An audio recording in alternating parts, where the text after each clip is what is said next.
Saudaraku kaum muslimin dan muslimat, Bapak dan Ibu sekalian dirahmati oleh Allah.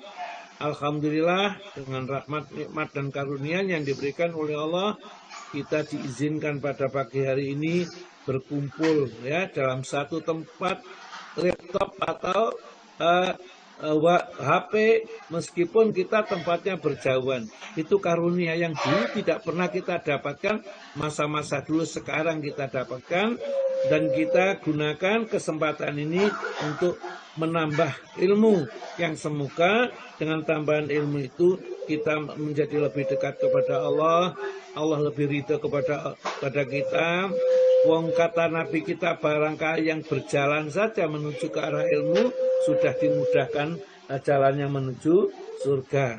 Artinya orang yang tidak mau menempuh ilmu, tidak mau berjalan menuju tempat-tempat ilmu dikembangkan, maka akan sulit sekali untuk mendapatkan bagian surganya Allah. Kenapa kok bisa begitu? Karena untuk beribadah kepada Allah itu harus dilandasi dengan ilmu. Orang yang beribadah kepada Allah tanpa ilmu, apakah itu tauhidnya, apakah itu amalia, misalnya ibadah biasa, sholat, puasa, haji, dan sebagainya, tanpa ilmu tentu tidak akan diterima. Oleh karena itu baru berjalan mencari ilmu, itu akan diharapkan orang itu kenal kepada Allah, sehingga mengerti cara beribadah kepada Allah, tidak syirik, tidak sombong, tidak sum'ah, tidak ujub, tidak takabur dan lain sebagainya. Baiklah Bapak dan Ibu sekalian yang berbahagia, saya tidak sebut satu persatu, oleh karena dengan demikian lebih merakyat kita bisa semuanya. Jadi semua terhormat, semua dimuliakan oleh Allah Ta'ala, dan Allah kata Allah, inna akramakum indallahi atqakum. Orang yang paling mulia di sisi Allah itu hanya orang yang bertakwa. Jadi di antara kita sama-sama dimuliakan oleh Allah, tinggal kualitas ketakwaan seseorang itulah yang membedakan nanti tingkatan satu orang dan orang yang lainnya. Baik ya, karena ini satu paket antara sesi 0, 1, 2, barangkali kalau nanti 3 karena dibatasi jamnya 10, jam 7 itu Zoom-nya itu akan sudah dipakai, maka sebelum jam 7 masih diperbolehkan kita pakai, sehingga kalau ada tanya jawab yang tidak kita sempat sampaikan di sesi 2 bisa berlanjut sampai jam 7 pada sesi 3. Tetapi kalau tidak ada, yang langsung kita tutup pada doa pada jam yang sudah saya rinci satu persatu di situ.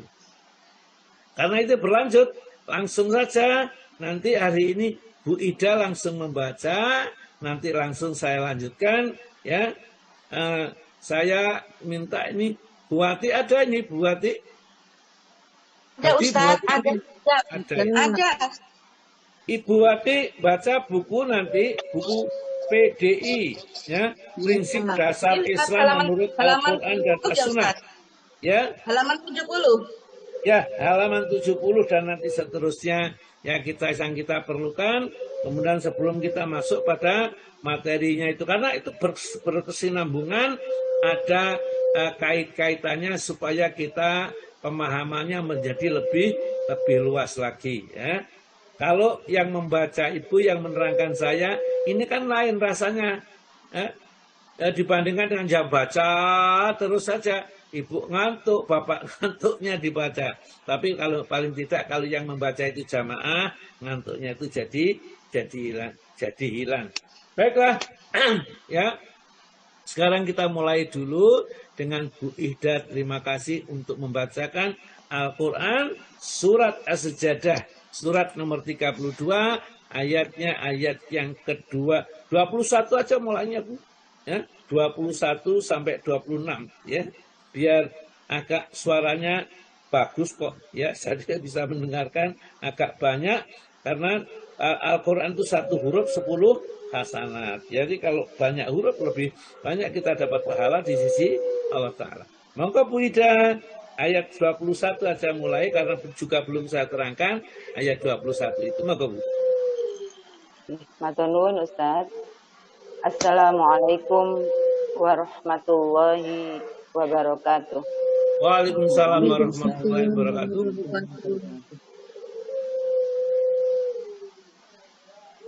A'udzu billahi minasy syaithanir rajim.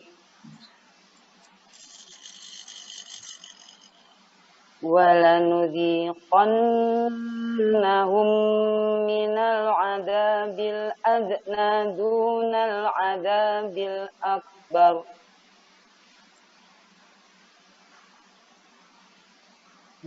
الْعَذَابِ الْأَكْبَرِ لَعَلَّهُمْ يَرْجِعُونَ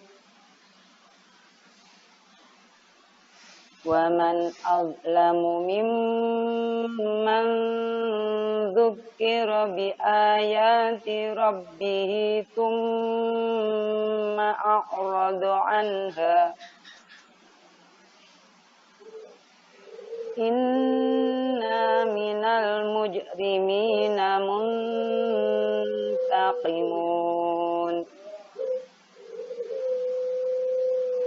وَلَقَدْ آتَيْنَا مُوسَى الْكِتَابَ فَلَا تَكُنْ فِي مِرْيَةٍ مِّن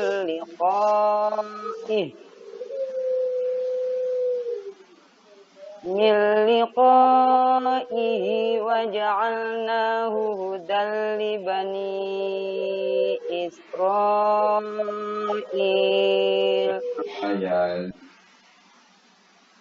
وَجَعَلْنَا مِنْهُمْ أَئِمَّةً يَهْدُونَ بِأَمْرِنَا لَمَّا صَبَرُوا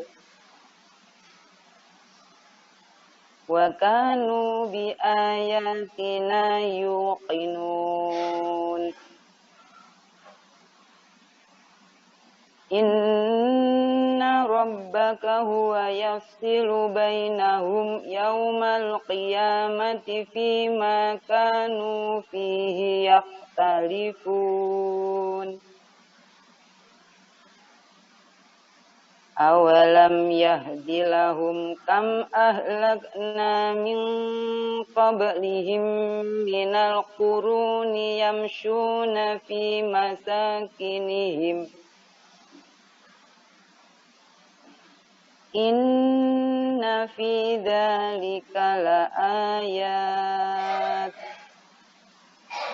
أَفَلَا يَسْمَعُونَ. Aku berlindung kepada Allah dari godaan syaitan yang terkutuk. Dan pasti kami timpakan kepada mereka sebagian siksa yang dekat atau di dunia, sebelum azab yang lebih besar di akhirat, agar mereka kembali ke jalan yang benar.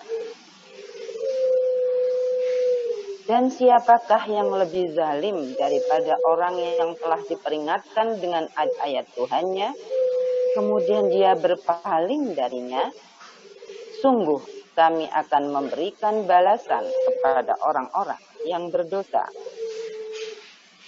Dan sungguh telah kami anugerahkan kitab Taurat kepada Musa, maka janganlah engkau Muhammad ragu-ragu menerima Al-Quran. Dan kami jadikan kitab Taurat itu petunjuk bagi Bani Israel.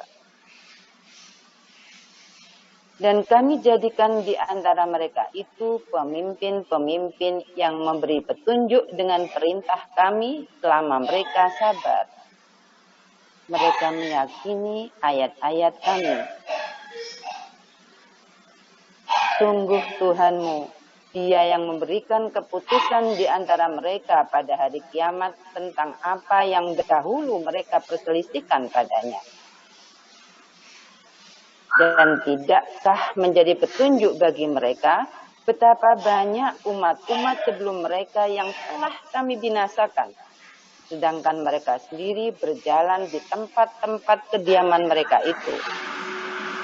Sungguh pada yang demikian itu terdapat tanda-tanda kekuasaan Allah. Apakah mereka tidak mendengarkan atau memperhatikan? Shadaqallahul adzim. Maha benar kalam Allah.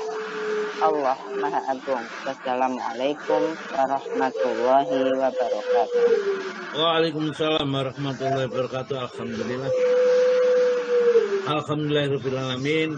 Terima kasih banyak Hilda sudah membacakan surat yang sangat dicintai oleh Nabi, ya, sehingga Rasulullah senantiasa membaca di Jumat pagi hari, ya, untuk membaca surat As-Sajdah. Oleh karena itulah, kalau tidak keberatan, dihafalkan aja surat As-Sajdah, dan coba setelah setiap kita menghafalkan ayat-ayat Allah itu, kita mengerti betul kronologis ayat itu bagaimana, kok tidak diterangkan seperti itu.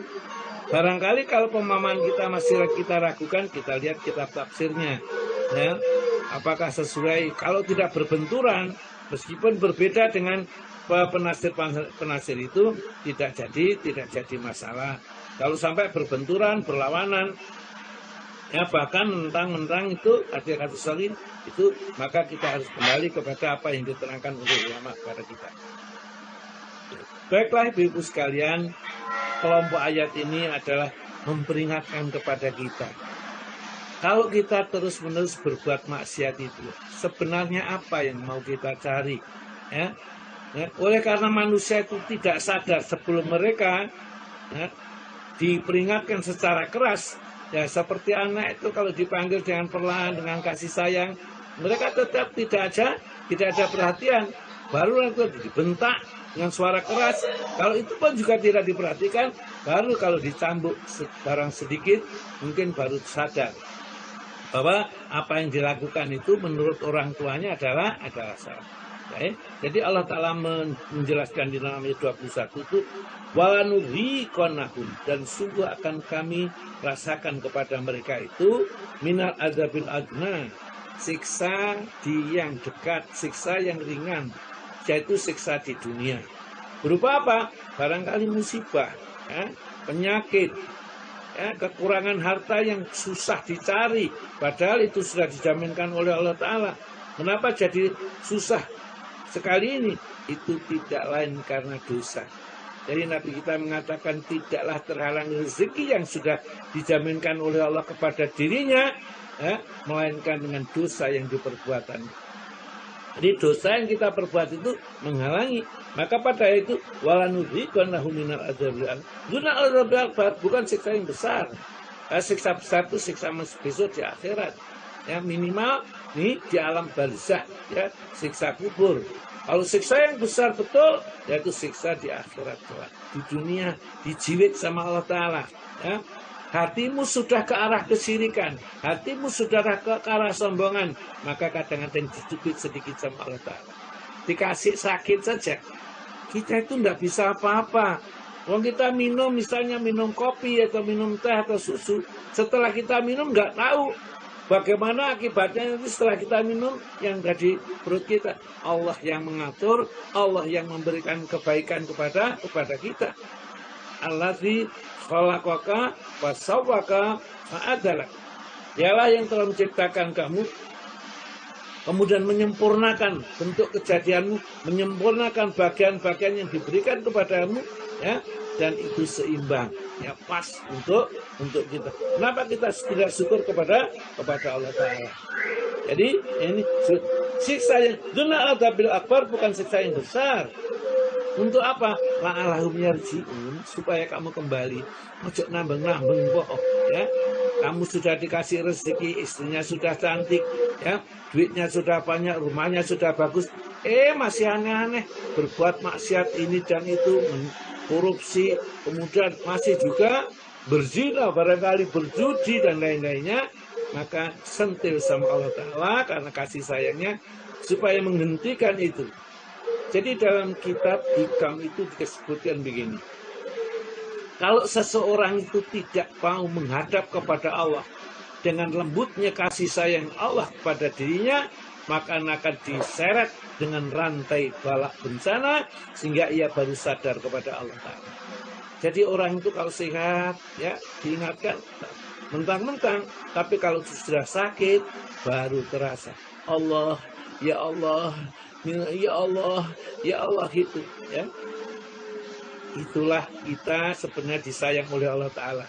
Maka siapa saja yang pernah sakit, pernah mengalami ini dan itu, tandanya dia disayang oleh Allah Ta'ala, supaya hal-hal yang ini. Kadang-kadang usaha kita juga begitu. Kita berusaha keras, cik gagal, usaha keras, cik gagal lagi. Barangkali ada kesombongan. Kita tidak pernah minta kepada Allah. Tidak pernah kita berbisik, menangis di hadapan Allah. Ya Allah, berilah rezeki ya Allah yang sudah kau jaminkan kepada diriku. Janganlah ya Allah, maksiat yang ku kerjakan itu menghalanginya. Oleh karena itu maksiat kami ampuni ya Allah. Minta ampun kepada Allah Ta'ala ya. Kemudian pada ayat yang ke-22, waman azlam, siapakah yang lebih zalim mimman dzukira bi ayati rabbi, dari orang yang diingatkan dengan ayat-ayat Rabb-nya, diingatkan dengan hukum-hukum Allah dalam Al-Quran, kebesaran keagungan Allah, tsumma arada anha, kemudian dia tetap berpaling, tidak mau, ini tidak boleh, ini dilarang, ini haram, tapi tidak mau peduli. Ya, ini orang yang zalim. Karena Allah sudah melarang, dia tetap mengerjakan dan dia tahu bahwa itu dilarang oleh Allah. Itu orang yang zalim, ya. Wa man azlamu mimman dzukira bi ayati rabbih tsumma a'rada anha. Mereka kemudian berpaling dari peringatan Allah. Inna, sesungguhnya kami minal mujrimina, terhadap orang-orang kafir itu, orang yang berdosa, orang yang banyak melakukan perbuatan maksiat yang tidak terkendali itu, muntakimun, yang nanti akan memberi balasan, menyiksanya. Ya, dia akan mereka, kalau tidak diingatkan, ini akan disiksa oleh Allah Ta'ala. Nah, kemudian itu satu episode yang sudah dijelaskan. Kemudian perintah Allah untuk menerima Al-Quran dengan tidak boleh ragu-ragu. Sebenarnya di ayat-ayat awal itu surat Al-Baqarah, zalikal kitabullah raiba fi hudalil muttaqin. Ya. Banyak lagi di surat As-Sajdah juga, di awal-awal juga ada ayat-ayat Al-Quran atau surat-surat yang Al-Quran, la raiba fi, la raiba fi hudalil muttaqin. Bihudan, yang di dalamnya ada petunjuk, lil muttaqin, bagi orang yang beriman. Di sini disebutkan walaqad ataina Musal kitaba. Walaqad, dan sungguh ataina, kami telah memberi Musal kitaba, kepada Nabi Musa itu Alkitab, yaitu Taurat. Ya. Cara menyembah kepada Allah, cara mengesahkan Allah sudah diterangkan oleh Allah ya, di kitab yang diturunkan kepada Nabi Musa alaihissalam, yaitu kitab Taurat, ya. Fala takun fi miryatin, maka janganlah kamu menjadi ragu-ragu milikoi, dari pertemuannya. Di dalam tafsir Ibnu Katsir, milikoi, dari pertemuannya itu adalah menurut Ibnu Abbas, itu tatkala Rasulullah berada, ya, tatkala Isra Mi'raj besok ketemu dengan Nabi Musa alaihissalam, ya, itu yang telah diberikan kitab Taurat. Maka dari itu tatkala Isra, ya, langsung setelah menghadap kepada Allah Subhanahu wa Ta'ala, kemudian menerima perintah sholat 5 waktu, kemudian turun ketemu lagi Nabi Musa. Nabi Musa menganjurkan supaya minta keringanan kepada Allah, karena umatmu tidak akan mampu melaksanakan sholat 50 waktu. Ya, ya. Dan ternyata juga Nabi kita tidak gengsi, ya, atas nasihatnya ini, karena dia menjadi nabi yang dimuliakan, tetap dia datang mohon kepada Allah, ya, dan seterusnya terjadi, ya, itu berulang-ulang dalam hadis sahih itu. Akhirnya sholat itu ditetapkan 5 waktu, tidak 50 waktu. Hanya saja Allah Ta'ala berfirman bahwa sholat 5 waktu itu pahalanya sama dengan sholat 50 waktu, karena setiap amal dilipatkan menjadi 10 kali, ya.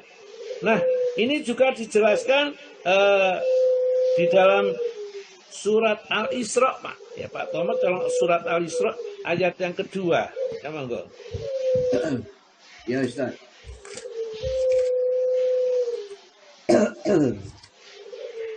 Al-Isra ayat kedua, ya.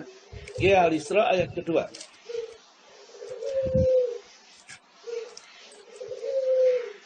Dan kami berikan kepada Musa kitab Taurat, dan kami jadikan kitab Taurat itu petunjuk bagi Bani Israel dengan firman, janganlah kamu mengambil penolong selain aku. Iya, ya. Jadi itulah ya, sama dengan ya atau semakna dengan ayat yang ke-23 dari surat Az-Sajdah ini. Walaqad ataina Musa kitab di sini fala takum fi mirati miliqaihi. Jangan kamu ragu-ragu wahai Muhammad ya. Ada pertemuan kepada Nabi Musa besok di tatkala Isra Mi'raj, dan jangan ragu-ragu untuk mengamalkan Al-Qur'an sebagaimana Bani Israel telah diturunkan Taurat sebagai petunjuk bagi Bani Israel, tidak ragu-ragu. Waja'alna hu, dan kami jadikan dia ya, Taurat itu hudan sebagai petunjuk li Bani Israel, untuk Bani Israel saja. Jadi Taurat itu untuk Bani Israel, sedangkan kamu wahai Muhammad, kamu sudah diturunkan Al-Quran, petunjuknya adalah Al-Quran. Maka juga jangan ragu-ragu menerima Al-Quran. Kalau Nabi Musa dihormati oleh Allah dengan diturunkan Taurat kepadanya, Nabi kita diturunkan dengan Al-Quran, penyempurna seluruh kitab-kitab yang dulu yang sudah diubah-ubah dengan tangan-tangan jahil manusia. Ya. Kemudian ayat yang ke-24, waja'alna minhum a'imatan, ya. Dan kamu jadikan di antara mereka a'imatan itu pemimpin-pemimpin, ya. Ya. A'imatan yahduna bi amrina lama saban, dengan mendapat petunjuk dari kami tatkala mereka mau sabar dengan segala macam hukum-hukum yang ditetapkan oleh Allah, maka dijadikan oleh Allah pemimpin. Jadi pemimpin itu mestinya juga harus sabar, harus mengerti apa yang diperintahkan oleh Allah, jangan sampai dirubah-rubah, ya, kerjakan seluruh perintah Allah, ya. Di ayat ini waja'alna minhum, dan kami jadikan di antara mereka a'imatan, pemimpin-pemimpin yahduna, yang senantiasa mendapat petunjuk dari kami bi amrina, dengan perintah kami lama sebaru, tatkala mereka tetap sabar. Bahkan udah adalah mereka bi ayatina, terhadap ayat-ayat kami ini yuqinun, mereka meyakini. Jadi kalau Bani Israel yang pada saat diturunkan kita Taurat diyakini, demikian umat Islam pun juga harus meyakini dengan Al-Quran, ya, dan perintah serta larangannya. Ayat yang ke-25, inna rabbaka, sesungguhnya Rabbmu lah, ya, wa yafsilu bainahum, dia akan memberi keputusan di antara mereka yaumal kiamat, besok di hari kiamat, bima kanu fihi yakhtalifun, yang mereka senantiasa perselisihkan. Kita itu di dunia senangannya berselisih. Jadi tunggu aja, nanti keputusan yang terbaik adalah di sisi Allah Ta'ala. Orang yang sengaja sudah mengerti kemudian membelokkan pengertian sehingga menjadi salah pengertiannya, Allah Ta'ala akan memberi keputusan. Antara ahli sunnah dan syiah, ya, mereka berbeda banyak hal. Nanti tinggal mana saja di sisi Allah nanti yang benar. Ya, Syiah menganggap bahwa Ibunda Siti Aisyah itu adalah seorang mungkin dianggap orang yang jelek, bahkan mungkin akhlaknya buruk, pelacur barangkali mungkin, karena mereka tidak senangnya. Ya. Juga Hafsah itu selalu senantiasa dilaknat olehnya. Ya, seperti itu. Maka tatkala mereka berpendapat seperti itu, tunggu saja nanti di hari kiamat. Allah yang akan memutuskan perkaranya. Sekarang kamu berselisih, tidak masalah. Ya. Kalau karena ketidaktahuan, bisa saja Allah memberi ampun. Tapi sengaja menyesatkan manusia, nah ini yang berbahaya di sisi Allah nanti. Awalam yahdilahum, apakah tidak menjadi petunjuk bagi mereka? Ya. Kam ahlakna min qablin, berapa banyaknya kaum kurun, ya, umatnya nabi-nabi yang telah kami binasakan sebelum mereka, ya. Sebelum orang-orang musyrik Mekah itu sudah ada, yaitu apa? Kaum Samud, kaum Ad, ya. Monggo Pak Toma dibaca surat nomor 69 ayat yang ke-5 dan ke-6, surat 69, ya. Surat apa Bu? 69 apa? Al-Haqqah, surat ya? Al-Haqqah, ya, Al-Haqqah. Ayat ke 5, 6 sampai 7. Adapun kaum Samud, maka mereka telah dibinasakan dengan kejadian yang luar biasa. Maksudnya kejadian luar biasa itu ialah petir yang amat keras, menyebabkan suara mengguntur yang dapat menghancurkan. Terus Adapun kaum adapun kaum Samud, maka mereka telah binasakan dengan kejadian yang luar biasa.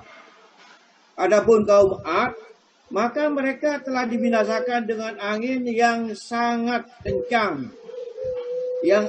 Yang Allah menimpakan angin itu kepada mereka selama 7 malam dan 8 hari terus menerus. Maka kamu lihat kaum Ad pada waktu itu mati bergelimpangan seakan-akan mereka tunggul-tunggul pohon kurma yang telah kosong atau lapuk.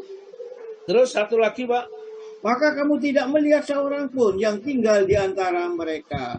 Maksudnya mereka itu dihancurkan semuanya, sama sekali tidak ada keturunan. Iya. Jadi begitulah Allah Ta'ala menerangkan kepada kita, apakah mereka tidak menjadi ya awalam yahdilahum, apakah tidak menjadi petunjuk bagi mereka ya, kam ahlakna min qablihim, berapa banyaknya kaum-kaum sebelum mereka ya, minal quruni, dari generasi ya, dari yamsuna fi masakinihim, orang-orang musyrik Mekah itu tatkala berdagang melihat tempat-tempat yang sudah dihancurkan itu tempat-tempat mereka. Inna fi dzalika, sesungguhnya yang demikian itu la ayatin, betul-betul menjadi tanda-tanda kebesaran Allah. Afala yasmaun, apakah kamu tidak pernah membaca surat kabar gitu ya, tidak pernah mendengar beritanya bahwa ya, di dalam surat Al-Haqqah tadi ya, fa amma samudu, maka adapun kaum Samud itu wahuliku, maka kami binasakan ya, bitoghiyah, dengan suara yang mengguntur, petir yang luar biasa, sehingga tatkala terjadi seperti ledakan ini, maka hati-hati mereka ya, jadi hati yang atau jantung-jantung mereka itu rontok ya, pecah karena suara yang di luar frekuensi yang bisa diterima oleh telinga ini. Kemudian wa amma adun, ada kaum Ad lagi ya, mereka tahu ini semuanya orang musyrik Mekah ini ya. Wa uliku, maka mereka dibinasakan birikin dengan air, dengan angin sorsorin atiyah yang keras dingin ya, sakharaha menimpa mereka, sakharaha alaihim, menimpa mereka sab'alayalin ya, 7 hari, wasamatan ayam, 7 malam, wasaminata ayamin, dan 8 hari, khusuman terus menerus ya. Fatara, maka kamu lihat kaum Ad itu fiha, di dalamnya mati bergelimpangan, keanam sesak, seakan-akan mereka jajun naklin kawiyah, seakan batang-batang kurma yang telah lapuk hancur semua karena sombong. Kaum Ad itu kaum yang besar-besar ya, tingginya berapa meter gitu, ada 60 atau berapa meter tinggi-tinggi, dan kuat-kuat, batu sebesar gajah itu ya. Ini hanya dibuat mainan, tangan kirinya aja dilemparkan ke atas seperti mainan gateng, saking kuatnya mereka. Maka di dalam Al-Quran tatkala diingatkan oleh nabinya, dia mengatakan man asadu minna, siapa yang lebih kuat dari kami ini ya? Jadi tidak akan yang bisa menghancurkannya. Maka dia jujur dihancurkan dengan angin saja. Angin itu bertiup sangat kencang. Lah kaum Ad, mereka yang besar-besar diangkat. Jadi pada angin itu kalau mungkin puting beliung itu diangkat ke atas, dibalik oleh Allah, kemudian dijatuhkan, ya hancur mati. Ya. Maka pada ayat ke-8, fahal taralahu min baqiyah, maka apakah mereka akan melihat sisa-sisa dari mereka yang sudah dihancurkan oleh Allah Subhanahu wa Ta'ala. Ini sekedar satu peringatan di dalam Al-Quran. Bu, ya kita baca. Kalau ada nasihat-nasihat seperti itu, renungkan. Ya.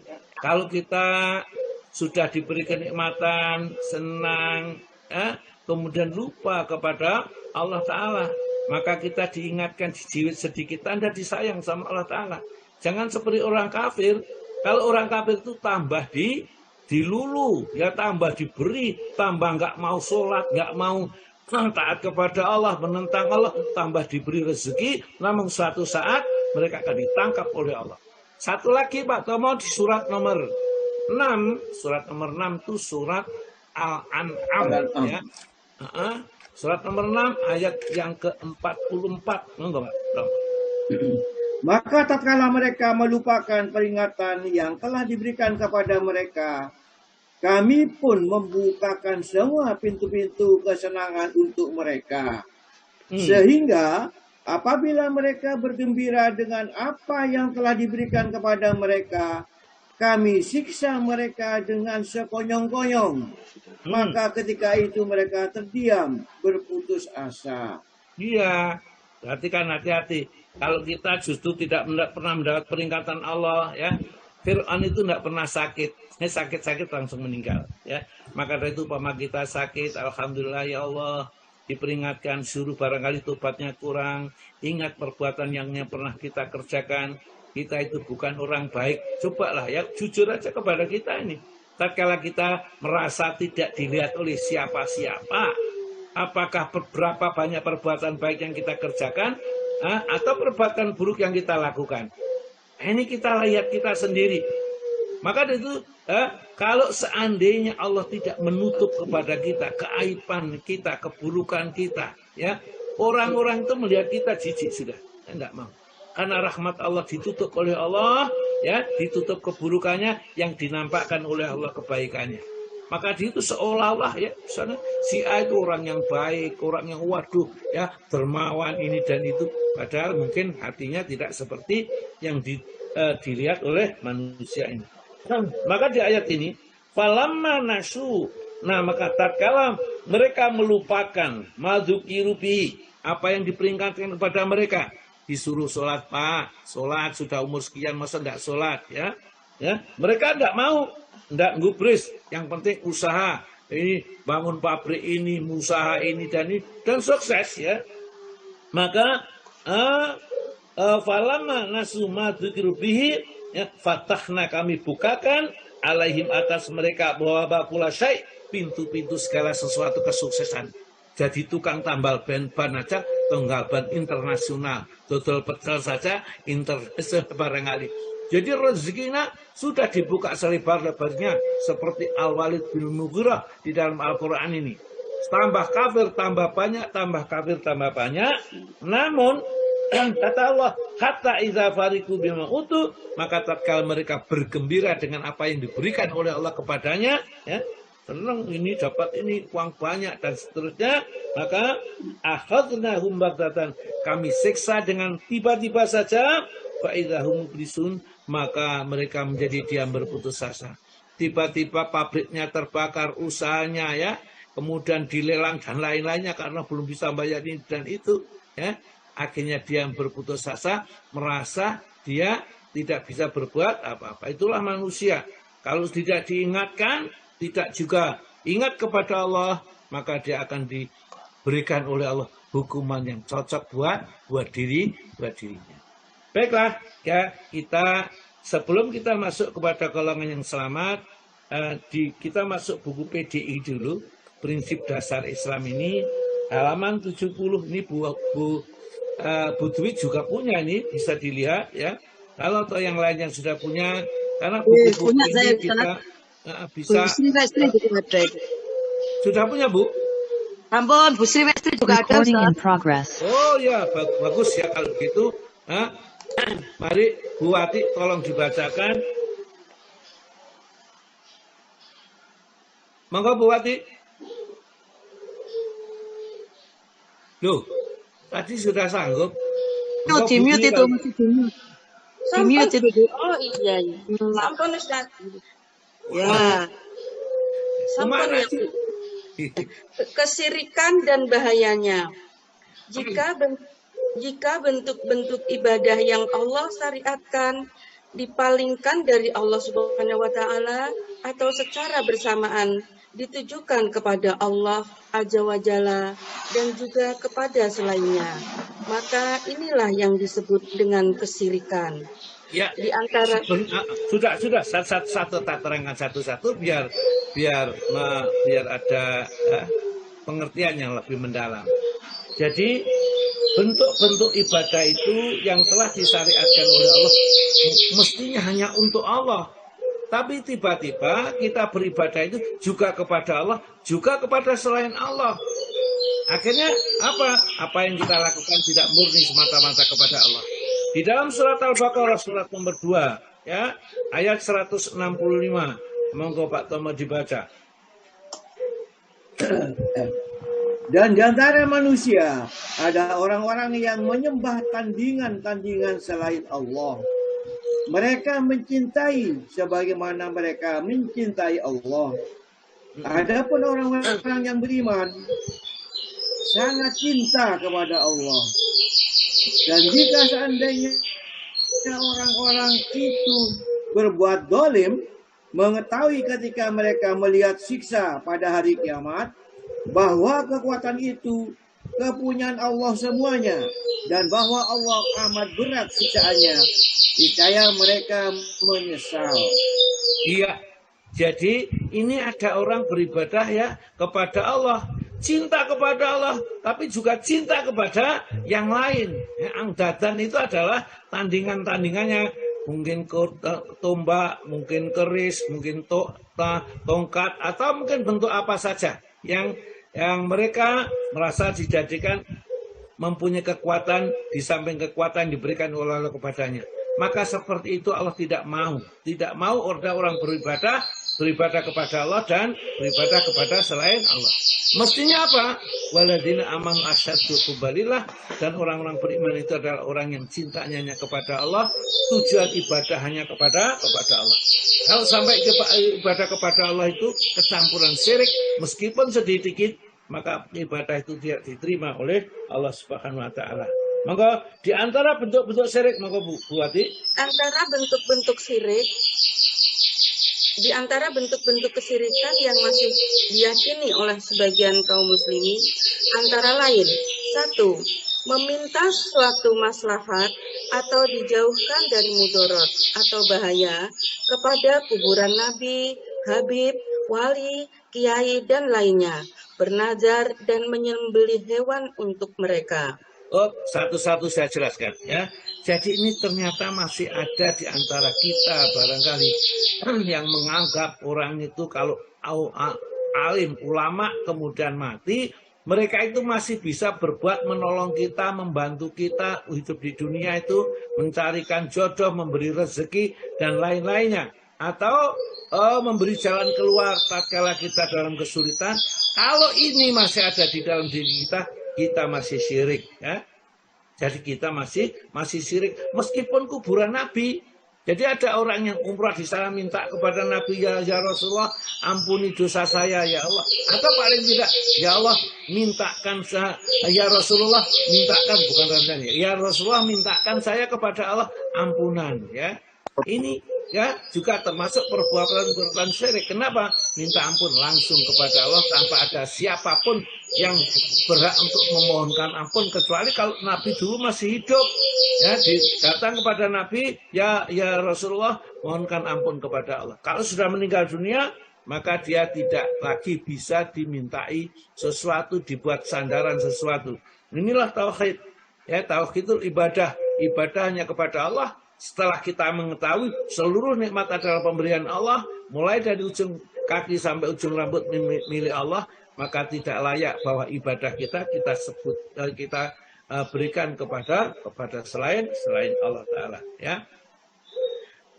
Kemudian bernazar juga tidak boleh. Saya nanti kalau ini akan menyembelih di kuburan ini misalnya ya, sebagai penghormatan orang yang ada di dalam kubur, ini termasuk perbuatan syirik ya, menyembelih hewan untuk mereka orang yang meninggal dunia ya.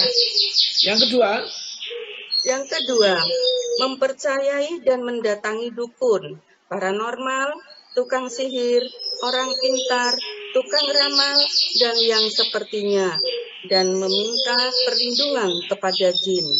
Inilah jenis kesyirikan yang akrab sekali di negeri kita, bahkan negeri-negeri yang lain, India, mungkin yang tempat-tempat yang lain, ya, tempat menyebarnya agama Islam ini hal-hal seperti ini masih banyak sekali terjadi di antara mereka ini, meminta ya, mendatangi dukun, ya, diangkat orang dukun itu mengerti kehilangan ini, datang kepada dukun, tanya kepada dukun siapa yang mengambilnya, kemudian dukun mengatakan, memberi isyarat, bajunya putih, sukanya itu makanannya donat misalnya. Jadi diberikan supaya orang itu menuduh orang yang dikatakan ini. Dan dukun itu mendapat bisikan dari jin. Nah, jin itu menyesatkan mereka. Maka harus hati-hati pada perbuatan-perbuatan yang seperti itu. Ini perbuatan syirik dan akan menyebabkan kalau syirik besar, hapus seluruh amalnya dan akan menyebabkan mereka kekal di dalam neraka. Terus nomor 3. Nomor 3, mempercayai jimat, tongkat, keris, tangkal, susuk kekuatan, pusaka, barang sakti, ramalan bintang, dan lainnya. Ya, itulah ya. Jadi ternyata banyak sekali yang ada itu. Ya, masih di dalam di antara kita orang-orang Jawa khususnya itu masih mempercayai jimat. Ya. Jimatnya kita mempunyai kelat bau, mempunyai sabuk, mempunyai kotang ontokusumo ya. Ini dan dia punya cerita macam-macam. Keris ini kalau malam hari berjalan ya dan macam-macam lah begitu. Dulu itu ada namanya boneka apa itu, boni atau boneka apa yang katanya ini dan itu ya, karena mereka dimasuki jin ya, bisa saja akhirnya menyesatkan kepada kita. Yang keempat, mempercayai dan menggunakan jampi-jampi pelet, guna-guna, dan lain-lain. Terus? Syirik merupakan kemaksiatan yang paling besar, kezaliman yang paling zalim, dan dosa yang paling besar, yang tidak akan diampuni Allah Azza wa Jalla jika pelaku syirik mati di atas syirik dan tidak bertaubat. Nah, jadi meskipun begitu Allah Ta'ala ya, orang yang syirik itu memang layak dimasukkan ke dalam neraka, layak disiksa karena dia diberi nikmat, diberi ini dan itu segala macam fasilitas. Loh, yang disembah kok bukan Allah. Seperti kita buat perumpamaan. Mungkin istri kita ya yang memberi kita beri belanja, ya kita kasih rumah, kita kasih semua fasilitas uang dan lain-lainnya. Tiba-tiba selingkuh ya. Betapa sakit hatinya si suami kalau istrinya sampai selingkuh padahal tidak kekurangan apapun yang diberikan, ya. Jadi orang musyrik itu selingkuh lah katakan ya. Mereka menyembah kepada selain Allah, padahal mestinya hanya Allah lah yang harus diibadahi karena semua fasilitas itu didapat dari Allah. Maka syirik merupakan kemaksiatan yang paling besar, ya, kezaliman yang paling zalim, dosa yang paling besar yang tidak diampuni kecuali dengan bertobat kepada Allah Ta'ala. Kalau bertobat kepada Allah, maka Allah Maha Pengampun dan Maha Penyayang. Terus Bu. Orang yang berbuat syirik adalah orang yang paling sesat, paling zalim di muka bumi ini. Allah berfirman, yang artinya sesungguhnya mempersekutukan Allah adalah benar-benar kezaliman yang besar. Surat Luqman ayat 13. Iya. Jadi inna syirka la zulmun adzim. Sesungguhnya kesyirikan itu adalah kezaliman yang besar. Zalim itu apa sih sebenarnya? Zalim itu menempatkan sesuatu yang tidak pada tempatnya, ya. Zalim namanya. Jadi kalau kita punya songkok meskinya ditaruh di kepala, itu dijadikan sepatu misalnya ya. Itu ya kah? Atau untuk membersihkan mobil atau songkoknya itu namanya zalim karena dia menggunakan sesuatu tidak pada tempatnya. Demikian juga kalau kita sudah dikasih nikmat oleh Allah Ta'ala. Mestinya yang disembah atau diibadahi hanya Allah, tiba-tiba ibadahnya ditujukan kepada berhala, kepada patung, ya, kepada yang lain, maka itu kezaliman yang paling besar. Oleh karena itu siksanya orang zalim itu sudah luar biasa sekali. Amalnya seluruhnya hapus, ya, mereka tidak mendapat pertolongan, tidak diselamatkan, tidak dilihat oleh Allah besok di akhirat. Yang berikutnya monggo Bu. Sungguh Allah tidak akan mengampuni dosa karena mempersekutukannya atau syirik. Dan dia mengampuni apa dosa yang selain dari syirik itu. Bagi siapa yang dia kehendaki, bagi siapa yang mempersekutukan Allah, maka sungguh ia telah berbuat dosa yang besar. Iya, jadi banyak ayat-ayat yang menerangkan ini di dalam surat An-Nisa. Ya, surat nomor 4 ayat yang ke-48 ya. Innallaha la yaghfiru ayyushraka bih wa yaghfiru ma dzuna dzalika liman yasha. Wa may yusyrik billahi faqad iftara isman 'azima ya. Barang siapa yang berbuat syirik kepada Allah, maka ia telah berbuat dosa yang besar. Di dalam ayat lain, surat yang sama, ayat 116 mengebut, baca. Sesungguhnya Allah tidak akan mengampuni dosa mempersekutukan sesuatu dengan Dia atau syirik, dan Dia mengampuni dosa selain dari syirik bagi siapa yang Dia kehendaki. Barang siapa yang mempersekutukan sesuatu dengan Allah, maka sesungguhnya ia telah tersesat sejauh-jauhnya. Surat An-Nisa ayat 116. Iya. Jadi akibat orang berbuat syirik, apa akibatnya, Bu? Moga ya.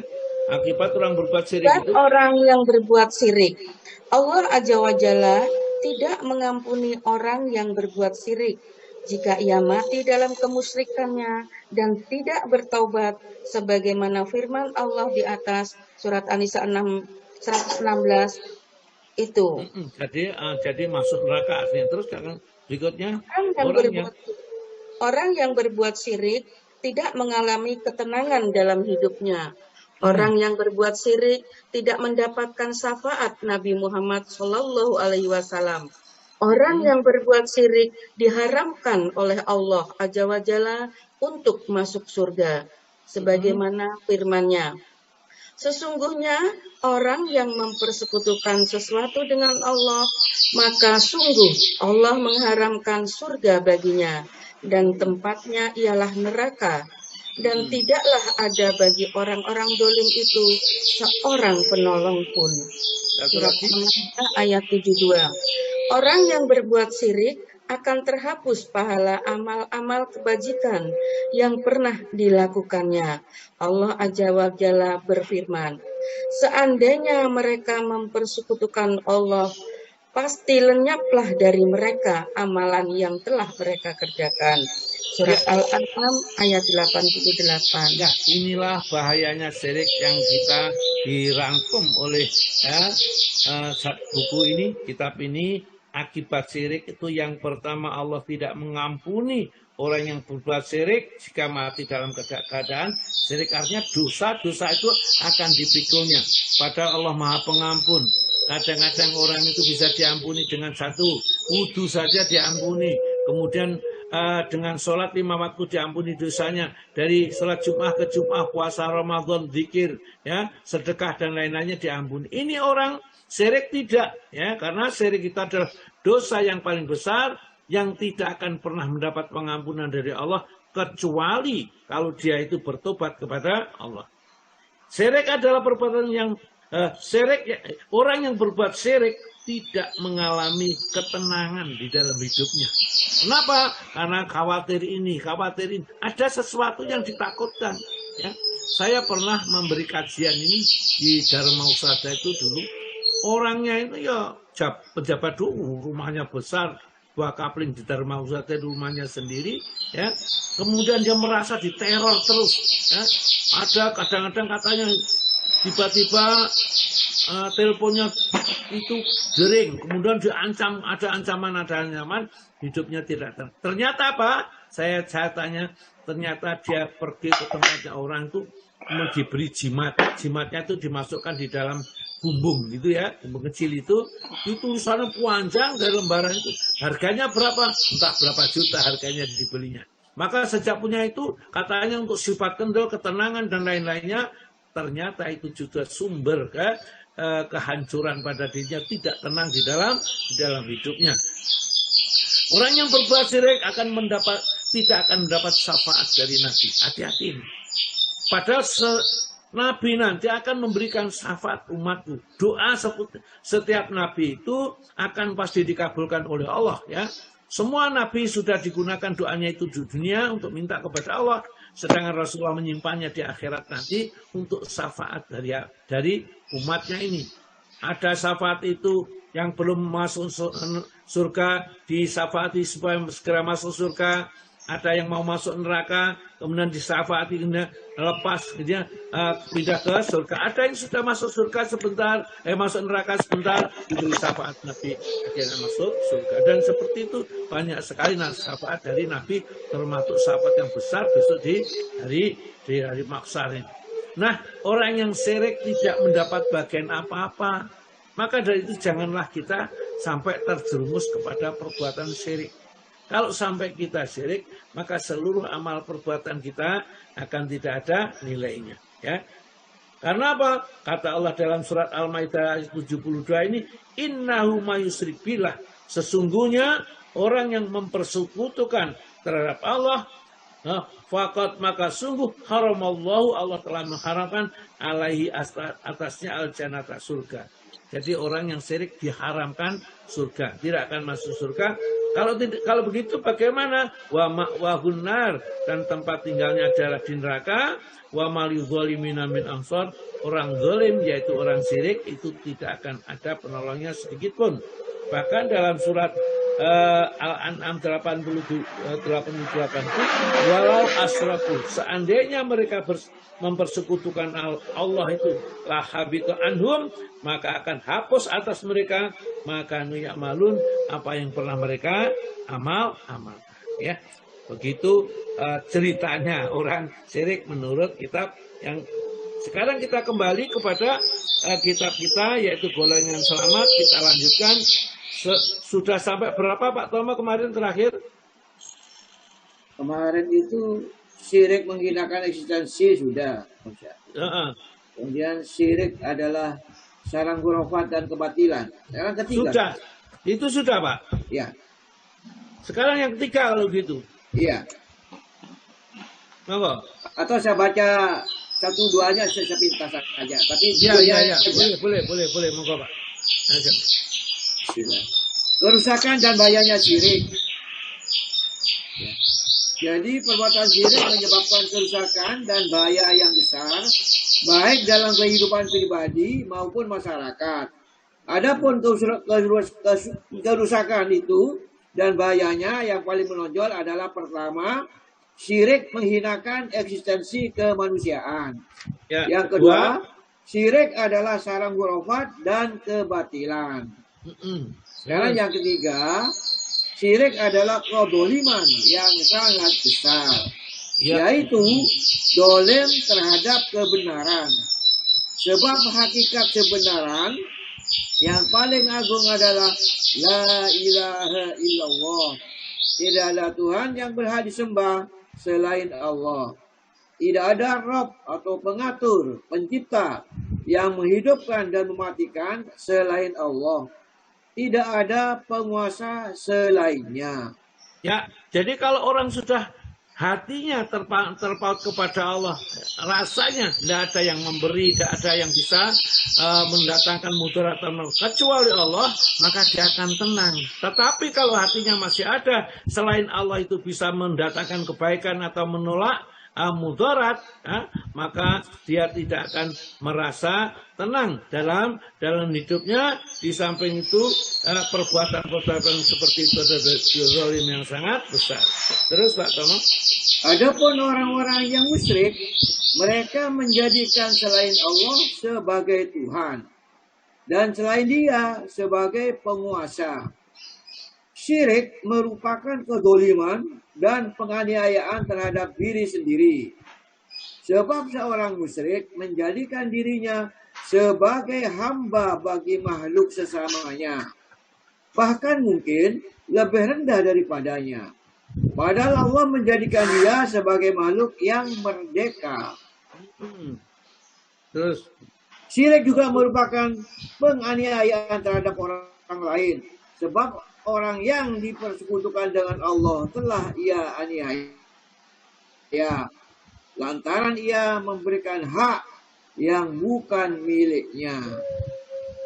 Jadi kalau kita menganggap kuburan ini bertuah ini, kemudian kita mendatangi sana, kemudian orang yang dianggap di sana kuburannya ini, yang meskipun tidak tahu, mereka akan merasa terdolimi kepada perilaku orang-orang yang seperti itu. Ya, orang syirik itu memang tidak bisa susah dinasihati. Habis nasihatnya itu, mau dinasihati apa? Ya, karena mereka itu menganggap barang-barang yang gaib, barang-barang yang tidak bisa mereka lihat itu mempunyai menurut pemikiran mereka kekuatan, ya, kemampuan yang tidak terjangkau oleh akal mereka. Padahal Al-Quran sudah menerangkan, menjelaskan sejelas-jelasnya tentang hak-hak manusia ini kepada Rabb-nya. Ya, mintalah kepada Allah, ya, berlindungnya kepada Allah. Seorang hamba yang minta, ya Allah hanya kepadamu kami memohon dan kami ada kepadamu kami beribadah. Maka Allah Ta'ala akan memberikan, saksikan para malaikat. Dia hanya minta kepadaku, maka dia akan aku berikan apa yang ia inginkan, aku tolong di saat-saat kesulitannya. Itulah kalau kita hanya bersandar kepada Allah saja. Tapi kalau setelah syirik, maka semuanya diserahkan kepada dirinya. Terus Pak, syirik adalah sumber dari segala ketakutan dan kecemasan. Orang yang akalnya menerima berbagai macam hurufat dan mempercayai kebatilan akan diliputi rasa takut dari berbagai arah. Sebab ia menyandarkan diri kepada banyak Tuhan. Padahal Tuhan-Tuhan itu lemah dan tidak kuasa memberi manfaat atau menolak para bahaya bagi dirinya. Karena itu, dalam sebuah masyarakat yang akrab dengan kemusyrikan, putus asa, sikap pesimis, dan rasa takut merembak tanpa sebab. Allah berfirman yang artinya, akan kami masukkan ke dalam hati orang-orang kafir rasa takut disebabkan mereka mempersekutukan Allah dengan sesuatu yang Allah sendiri tidak menurunkan keterangan tentang itu. Tempat kembali mereka ialah neraka, dan itulah seburuk-buruk tempat tinggal orang-orang yang zalim. Al-Imran 151. Jadi syirik adalah sumber dari segala ketakutan dan kecemasan sebenarnya. Kenapa? Karena yang bisa menjamin keamanan itu hanya Allah. Selain Allah tidak bisa menjamin keamanan bagi kita ini. Rezeki, keselamatan, kesehatan hanya Allah saja. Jangan sampai tercuri di dalam hati kita ada selain Allah. Kenapa orang-orang musyrik ya dalam perang Badar misalnya, ya dalam perang Uhud dan sebagainya ini asalnya itu lari tunggang langgang kalah dengan orang Islam karena Allah sudah memasukkan kepada diri mereka rasa takut, rasa khawatir. Ternyata jimat yang dibawa untuk perang melawan orang-orang Muslim katanya bisa ini nggak tegas dibacok ya, dibacok melorok, ditumbak laka-laka ya. Kemudian dibedil metisil katanya tidak tegas apa-apa, tapi ternyata hatinya takut kepada orang-orang muslim. Maka di dalam ayat surat Al-Imran ayat 151 ini Allah menjelaskan ini. Sanulqi akan kami masukkan fi qulubin ya ke dalam hati alladzina kafaru yakni orang-orang kafir. Akan kami masukkan ke dalam hatinya orang kafir itu arabu rasa takut. Ya, rasa kafir. Bima asraku karena mereka itu syirik, ya, berbuat syirik, ya, ini billahi kepada Allah. Malam yunazil bis sultana yang Allah tidak menurunkan hujah kepada mereka yang membenarkan sikap syirik itu. Wa ma'wahum munar, maka tempat mereka nanti adalah neraka. Wa bisa maswa, dan itulah seburuk-buruknya tempat didolimina bagi orang-orang yang dolim. Maka orang syirik di dunia sudah tidak akan pernah menang melawan orang-orang yang beriman kepada Allah. Jadi syirik membuat juga orang malas melakukan pekerjaan yang bermanfaat. Jadi orang syirik itu kalau ada sesuatu yang bermanfaat ya kurang tertarik begitu. Karena kalau orang syirik itu mengandalkan kepada yang disirikkan tadi, syafaat, pertolongan, itu kepada yang disandari itu besar sekali. Sehingga pada saat dia sudah bersandar seperti itu, malas berusaha. Maka dibaca Tomo. 5. Syirik membuat orang malas melakukan pekerjaan yang bermanfaat. Sebab syirik mengajarkan kepada para pengikutnya untuk mengandalkan para perantara, sehingga mereka meninggalkan amal yang soleh. Sebaliknya, mereka melakukan perbuatan dosa dengan iktikad pada Tuhan akan memberinya syafaat atau pertolongan di sisi Allah. Dan inilah yang merupakan kepercayaan orang-orang Arab jahiliyah sebelum datangnya Islam. Allah berfirman tentang mereka, dan mereka menyembah selain daripada Allah apa yang tidak dapat mendatangkan kemudaratan kepada mereka dan tidak pula kemanfaatan. Dan mereka berkata, mereka itu adalah pemberi syafaat kepada kami di sisi Allah. Katakanlah, apakah kamu mengabarkan kepada Allah apa yang tidak diketahuinya, baik di langit dan tidak pula di bumi? Maha suci Allah dan maha tinggi dari apa yang mereka persekutukan itu. Surat Yunus 18. Jadi Allah Ta'ala memberikan kepada kita penjelasan betapa buruknya perbuatan syirik itu. Dan mereka kalau diingatkan, perhatikan ini. Wayak buduna min dunillahi, dan mereka senantiasa menyembah selain Allah. Ma apa-apa layaduruhum, yang tidak membahayakan mereka seandainya mereka tidak menyembah. Wala yang fa'uhum, dan tidak bisa memberi manfaat sedikit pun kalau mereka menyembah atau mengagungkan. Wayakuluna, kalau mereka ditanya mereka akan mengatakan, haulai, mereka yang disembah itu yang patung-patung, berhala-berhala, atau siapa saja yang disembah, kuburan-kuburan dan lain sebagainya itu, subhanauna indallah, dia nanti akan memberi syafaat pertolongan kami di sisi Allah tatkala besok di hari kiamat. Jadi dia mengharapkan syafaat dari patung-patung, syafaat daripada mungkin kuburan yang isinya di dalamnya orang-orang yang dianggap habib, wali, orang soleh yang dan seterusnya itu. Kul, katakanlah, atun nabi'unallaha, apakah kamu akan memberitahu kepada Allah bima la ya'lam, terhadap apa yang tidak ia ketahui, bisa mawati di langit walabil ardi, dan tidak pernah diketahui apa yang di bumi. Kamu itu mengajari Allah itu siapa sih kamu itu? Kok sampai mengajari Allah kalau ini baik, ini tidak baik, ya, seperti itu, ya.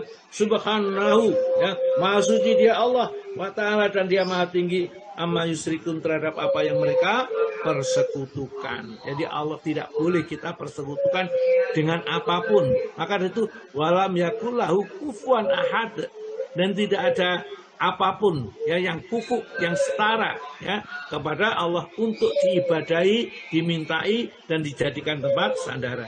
Terus Pak, orang Kristen, orang-orang Kristen melakukan berbagai macam kemungkaran dengan keyakinan bahwa Al-Masih telah menghapus dosa-dosa mereka ketika ia disalib. Demikian menurut anggapan mereka. Demikian pula sebagian umat Islam, mereka meninggalkan berbagai kewajiban dan melakukan ragam perbuatan haram. Lalu mereka mengandalkan syafaat Rasul mereka agar dapat masuk ke surga. Pada Rasulullah SAW kepada putrinya sendiri berkata, wahai Fatimah binti Muhammad, mintalah dari hartaku sekehendakmu, tetapi aku tidak bermanfaat sedikit pun bagimu di sisi Allah. Iya, ya. Jadi kesalahan orang-orang Kristen ini, kenapa dia berbuat seenaknya atau rasa tulik barangkali misal, karena setelah dia nanti ya, di minggu-minggu terakhir dia datang kepada pendetanya curhat, menceritakan tentang perbuatan-perbuatan dosanya ini dan itu, dimohonkan supaya dimintakan ampun kepada Allah, langsung dia diampuni. Katanya mereka sudah bersih ya, karena sudah ditebus dosanya ya. Itulah angan-angan mereka ya. Wa qalu, dan mereka mengatakan di surat Al-Baqarah ayat yang ke-111 ya. Wa qalu la yadkhulan jannata illa man kana hudan aw nasara. Mereka berkata tidak akan bisa masuk surga kecuali orang Yahudi dan Nasrani ya. Tilka amanihum, itulah angan-angan mereka ya. Oleh karena itulah Al-Qur'an menjelaskan kepada ya, kul, tanyakan kepada mereka, hatu burhanakum, tunjukkanlah dalilmu, apa landas dasaranmu kalau menyatakan bahwa yang masuk surga itu adalah orang-orang Yahudi dan Nasrani, sedangkan selain nggak bisa masuk surga. In kuntum shodiqin, kalau kamu benar. Monggo Pak Toma dibaca 111 ya surat Al-Baqarah. Dan mereka Yahudi dan Nasrani berkata, sekali-kali tidak akan masuk surga kecuali orang-orang yang beragama Yahudi dan Nasrani. Demikian itu hanya angan-angan mereka yang kosong belaka. Katakanlah, tunjukkan bukti kebenaranmu jika kamu adalah orang-orang yang benar. Yang benar apa 112?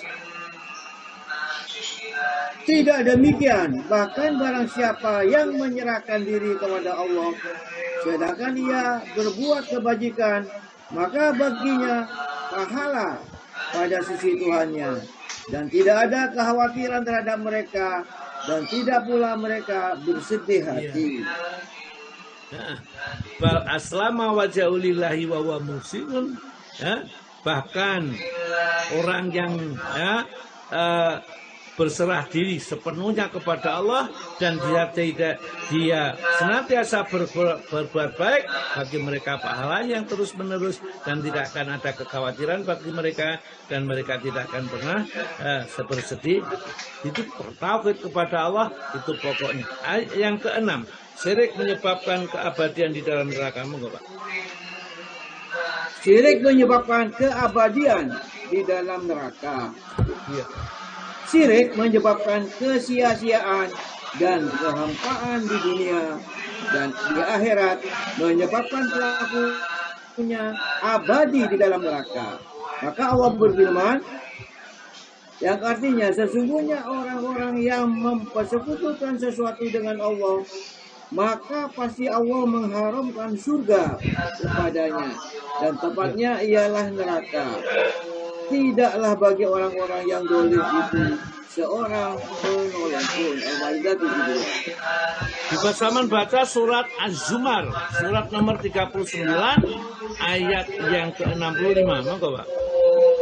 Surat Az-Zumar. Surat Az-Zumar ayat 65. 65 ya, Kak. Oke. Nah.